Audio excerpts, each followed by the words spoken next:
Giragsa sa libuan ka mga kaigsuunang Muslim ang Islamic Conference nga buti padasig ang spiritual nga pagsalig ug panaghiusa sa katawhan nga gipahigayon sa Palimbang Sultan Kudarat.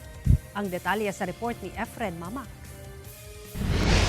Hope. You want to add something more important to all of that? Gibana-bana ang moabot sa 20,000 katao ang misalmot sa gipahigayon nga The Common Good nga usa ka Islamic conference nga buot ipadasig ang spiritual nga pagsalig kang Allah ug panaghiusa sa katawhan nga gipahigayon sa Municipal Complex Palimbang Sultan Kudarat adlawng Biyernes.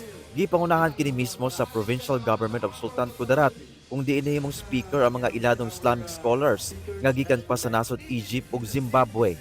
Gani gipaambi sa maong Islamic teacher ang kamahinungdanon sab sa pagpakabana, pagkamakatarunganon ug responsibilidad sa katawhan nga angay i-reflect sa mga kaigsuunang Muslim.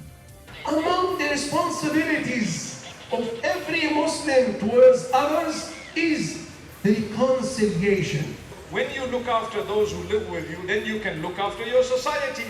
When your society is looked after, you can look after your whole city. The city, then the province, then the country, then the whole world. Gihisgutan sab ang konsepto sa kamatuoran ug kamaayo sa katilingban. The Prophet here is referring to jihad. The best jihad is to say with your tongue a word of the truth, something truthful in front of a tyrant leader. You wouldn't fear the consequences because you're speaking that which is good, because you're inviting those people to the way of Allah. Nagpapaalala sa atin na ang pagunlad ay hindi dapat isinisagawa ng mag-isa at lalong hindi sa kapansalan ng iba.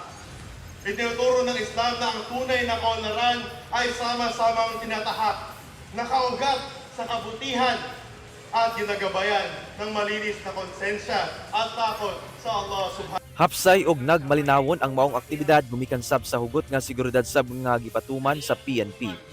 Kauban si Gary Balantay ug Bong Vicencio, Efren Mamak, 1 Mindanao.